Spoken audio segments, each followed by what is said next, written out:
Did you find your voice? No, it's still missing. Push it up from your diaphragm. No, you're still doing it in your throat. You go, oh, that's throat. Ooh. Push it up from here. There you go. Ooh.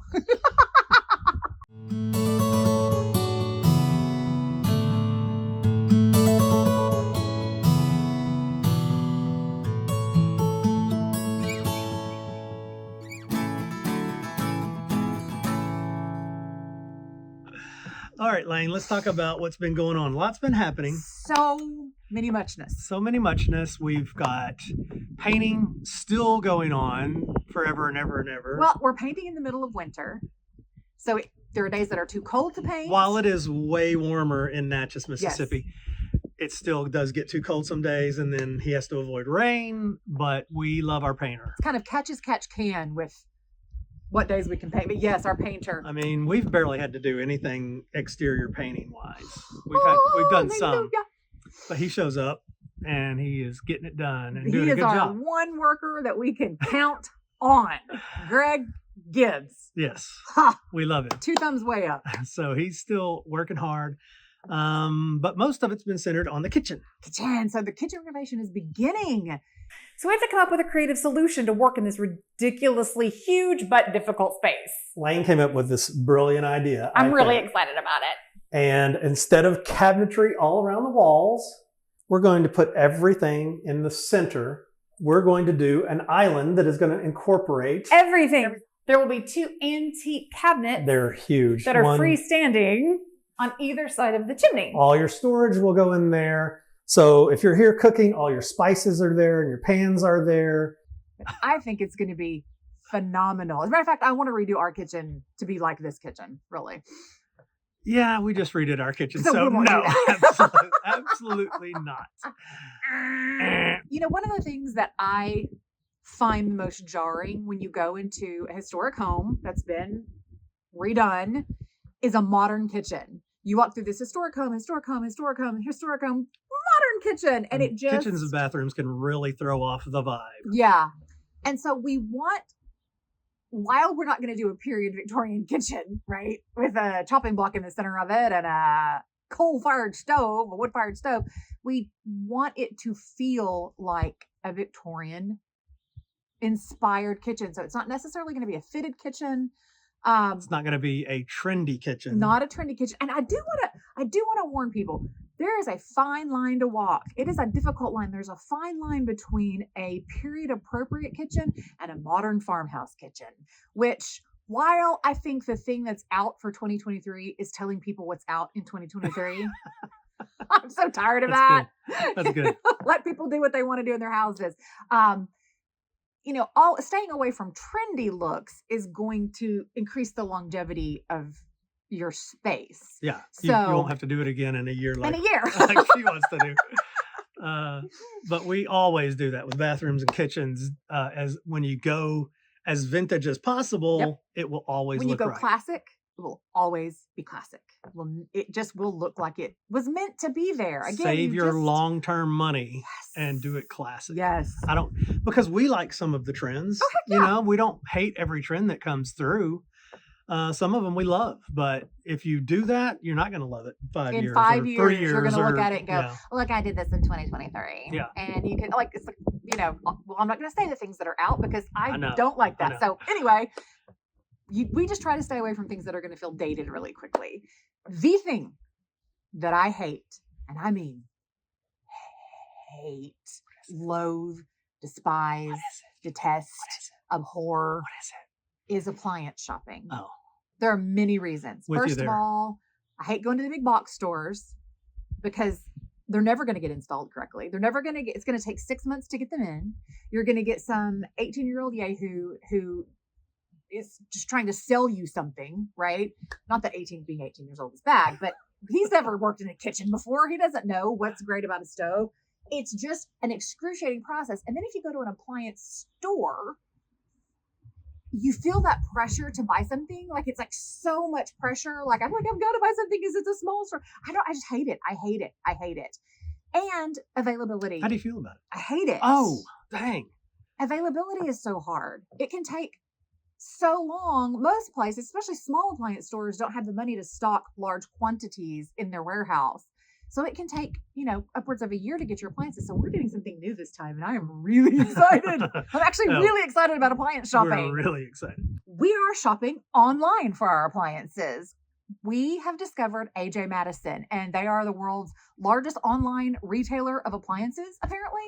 And they're an enormous, huge company, so I can sit in the comfort of my own living room, and I can go through the website at my own pace, and I can put in the website what I need, and all the options that I want pop up, and then I can pick what I want, and then half of it, they're such a big company, they have it in their warehouse, so they can just like ship it to me. Here. It doesn't have to be like, we'll special order that, and in 6 months, if they get the chips ready, then you can possibly get your refrigerator. No, like we ordered last week, and we got a shipment notice. They're on their way.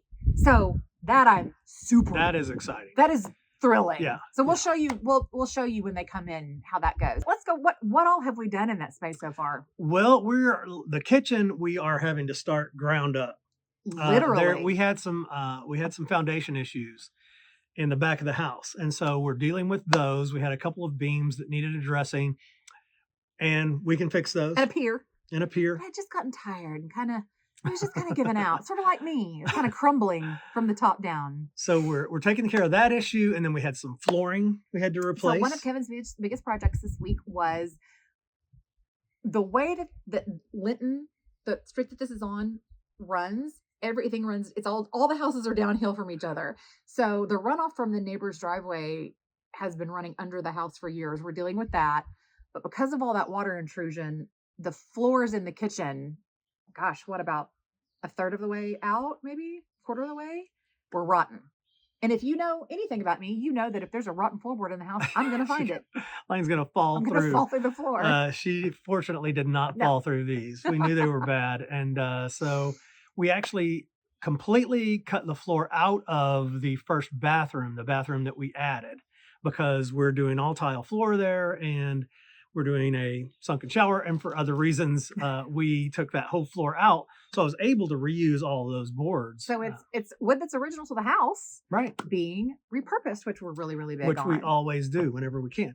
So we've got a question of someone asking, how can you repair that tongue and groove floor when new tongue and groove does not fit old tongue and groove? And that is a problem, the different sizes, and we face that with all kinds of things.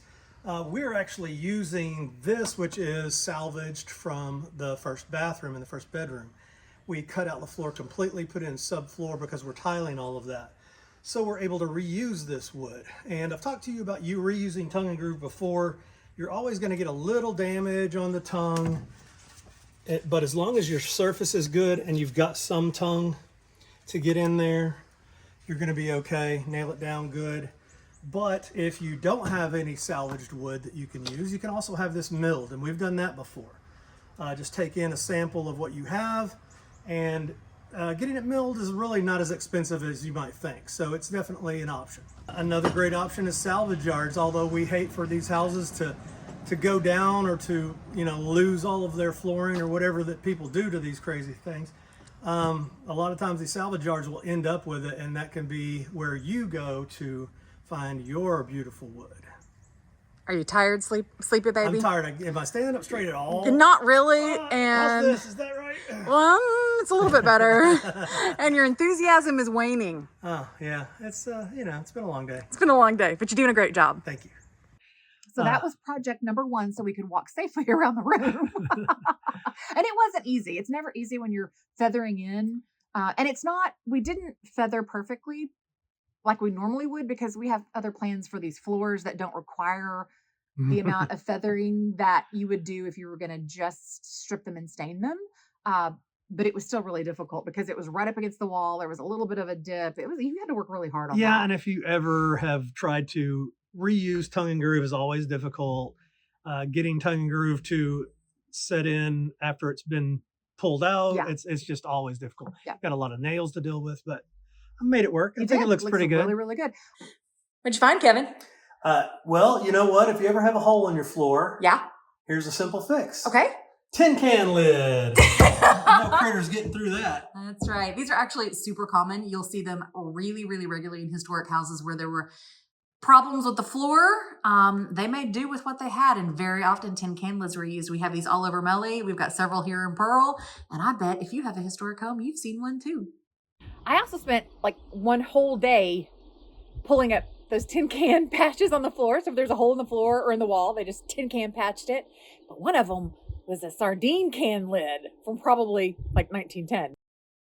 If you have rodents or insects getting in, don't worry. Just put some duct tape over it. Or if the hole is too small for duct tape, masking tape. Excellent solution. As usual, Lane had to sand and scrape all of that enamel paint off of all of the beadboard, window trim, and door trim.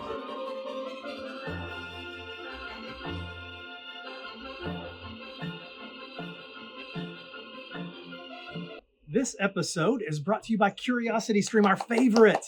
We love CuriosityStream. My favorite. CuriosityStream is a streaming service that offers thousands of documentary and nonfiction titles by some of the world's best filmmakers. Kevin, what are you watching on CuriosityStream? I am watching The Real Sherlock Holmes, which basically talks about the character, but it also talks about how Sherlock Holmes influenced today's police and investigation services. Love it. Do you want to know what I'm watching? What are you watching? I'm watching Pompeii Disaster Street. They are excavating for the first time in Pompeii in a new area that's never been excavated before. So you can see the strata of all of the debris from Vesuvius, and they get down to a new street and some new ruins and some new bodies. It's fascinating. We've been to Pompeii. but yeah, this is a new area. That's a new area. It's exciting. Amazing. The best place to find and watch documentaries about science, history, technology, nature, travel, and so much more. CuriosityStream has exclusive, award-winning films and shows that you can't watch anywhere else. Plus, the deepest collection of the best documentaries from around the world, deeper than any other streaming service out there. It's available on many platforms: web app, Roku, Android, Xbox One, smart TVs, iOS, Chromecast, basically anywhere you can stream something, you can get CuriosityStream. And it's available worldwide. So go get yourself CuriosityStream right now. Use code RESTORATION at checkout and you will save 25%. Go get CuriosityStream, curiositystream.com/restoration. Do it today. Do it! I started by demoing out the pantry. Pantry space is going to be incredible when we are done. It is going to be like 3 times the size now, it seems like. Absolutely. It was so funny. Those of you who follow us on Instagram know that Kevin said this, and you will misunderstand it first, but I will explain. So I said, I'm going to demo out the pantry. And he said, I think that may be men's work. And I said, excuse me, what? And then he said, no. I think it's going to take saws to demo it out. And you don't like to use saws, as we have well established. And I said, hand me my hammer and crowbar.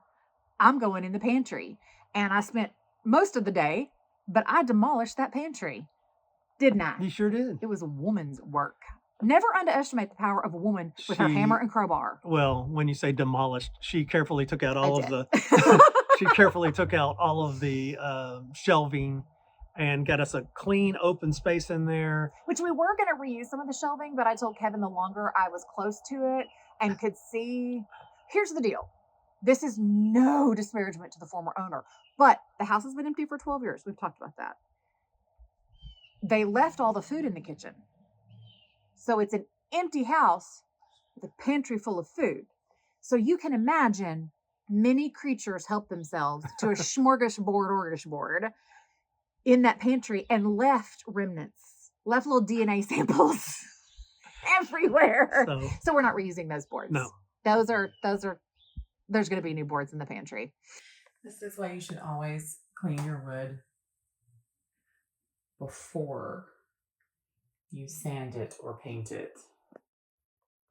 Spray the entire room with scrubbing bubbles, and the room, it's just bleeding filth. So we will clean it twice and mop it, and then we will sand it. Because I do not want to send these filth particles just, floating into the air to be inhaled. Yay. But we still have to move that wall. Yeah, we're going to turn that space into a coffee bar with a secondary refrigerator. It's going to be an awesome space. I'm really excited about that space. I am too. We had several pipes coming up that we had to cut off. It was like a little forest of pipes in the back of the kitchen. So many pipes, like they never removed any. They kept replacing appliances pipes. and never removed a pipe. So, and we've still got some holes in the floor that we've got to repair, but we did cut out all the pipes so that we've got a clean floor. I'm amazed at how long. I know people are like, this house is taking forever to do. It's 2 people, and you would be amazed. Like, it took us a whole day just to cut out all the pipes. It just takes forever. I told Lynn yesterday, we were taking these hinges off and they're flathead, and they've been painted over 500 literally times. Takes hours to get those things out. Yeah. And it shouldn't take that long. But flathead screws. You know how I hate flathead screws. 40,000 coats of paints. Should we tell them, look at the tile we've got over here? Oh. See all the tile? See this behind me? That's for the kitchen. That's for the kitchen. That's all the kitchen tile that's going to go. So we got those pipes taken out. Oh, that's Jim. Yes. We need so much help. If you know somebody, send them. That's our wonderful friends we just had lunch with. That's our friends Jim and Ruthie. And for me, for some reason, I just fell in love with these people immediately, but they don't live here full time. Like, we don't live here full time. And that just doesn't feel right without Jim and Ruthie here. It doesn't. It really does. It feels like the axis is twisted a little bit when Jim and Ruthie aren't here. So I found out they were back, and I called Ruthie and I was like, we need to have lunch. Please, can we have lunch? I need all things right in the world. So they're back and we got to have lunch. Sweetest couple. So wonderful. Just wonderful. Wonderful. Rarely do I connect with people. Good people. That quickly and that easily, and but I hear that everybody feels that way about them, right? I thought I was special, and then but now I hear that like everybody feels that way. Oh, well, everybody's gonna love them. But that's good. That's fantastic that they make everybody feel that way. That shows you how wonderful they really are. That's right. That's right. All right, back to the house.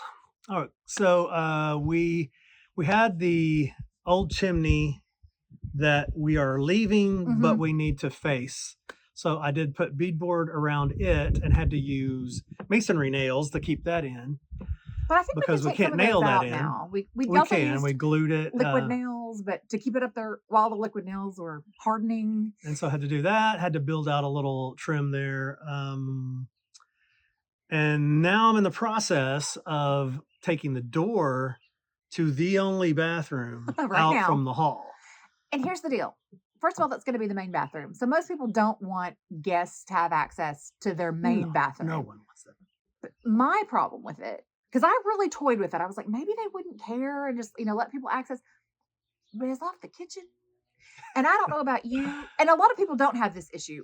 I am so disgusted by a bathroom off of a kitchen, like that's on a kitchen. I get that. I really, really went back and forth, leave it, take it out, leave it, take it out. And finally I was like, I just can't have a bathroom access in the kitchen, basically. So taking that out.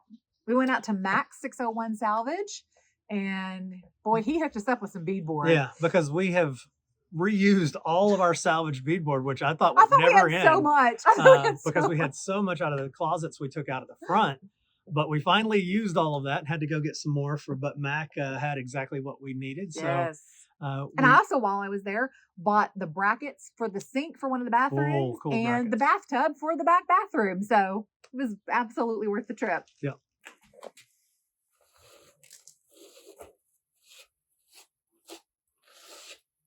don't see a pattern yet.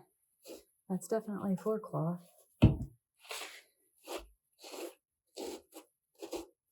May have just been red. Red floors, Kevin. What do you think? Let's do it. I love it.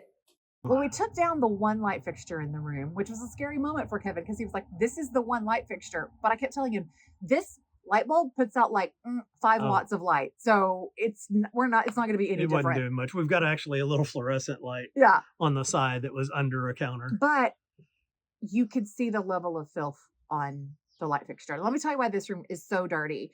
The last owners, the wife was a caterer and she cooked in this house. She catered out of this home. Well, we're in the South, right? So what are you preparing in the South for everything? You're frying everything in some kind of oil and or grease. And over the decades of her doing that, the ceiling was covered. It was a plaster ceiling, and you know that we were always about to save the plaster. And so we were just going to skim coat the plaster, but we got to talking about it, and because it was grease, we were really worried that if we just skim coated it, that not very long from now, that grease would just kind of like seep Ew. through. I don't like that. Ew. So So, we just put a 1/4-inch sheetrock up there. nice and clean. Yeah, lane mudded and taped that. And sanded and sanded and sanded and and sanded sanded. and sanded and sanded and sanded. So that's going to give us a nice, smooth, good, clean Clean finish finish. for that kitchen. What are you spending our Friday night doing, Kevin? It's date night. Romantic date night. Date night. Sheetrock on the ceiling. Date night. You like my specs? I do like your specs. Those are super cute. Let me zoom in and get a look at you in your tortoiseshell, ironic safety specs. I'm safety, baby.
Show Mama. I'm helping Daddy with the drywall.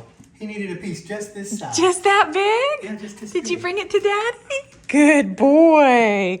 Good boy.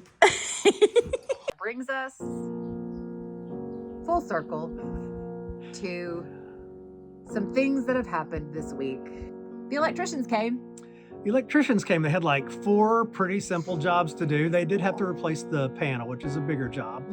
But the others, pretty simple jobs. Very easy. And just failed mightily at every one of them, pretty much. Yeah. So everybody remembers the beautiful light fixture in the main bedroom, right? The one that we like designed the room around. The one that I bought 2.5 years ago, stored it safely in my own home for 2.5 years, brought it to Natchez safely, stored it here for 6 months, Good 100, Safely. 110-year-old fixture. put it up safely. They dropped it and I can't even say broke it.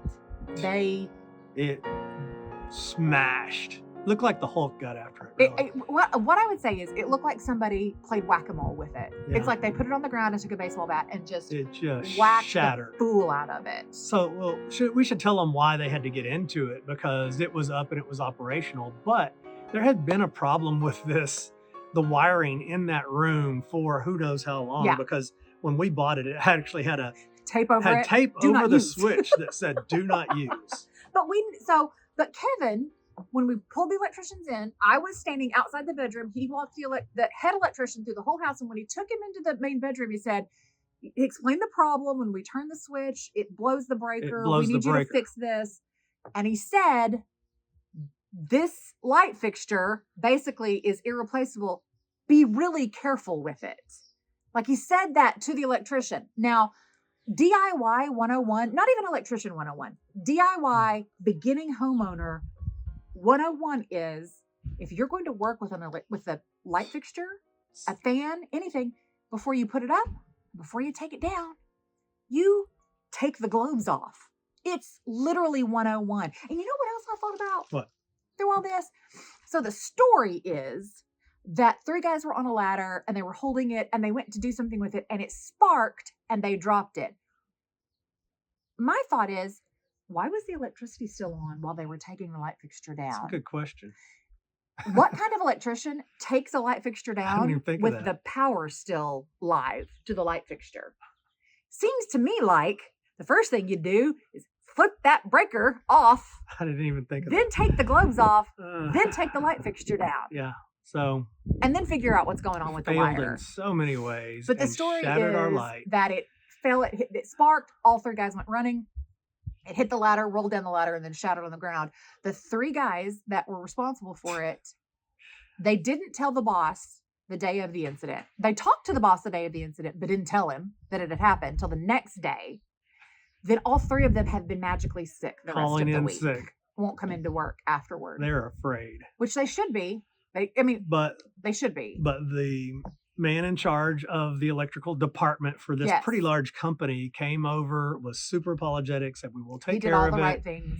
Later. And while it is irreplaceable, we're going to have to just get another light and put in there. He did all the right things that day, at least. He said all the right things that day, which is good because she was mad.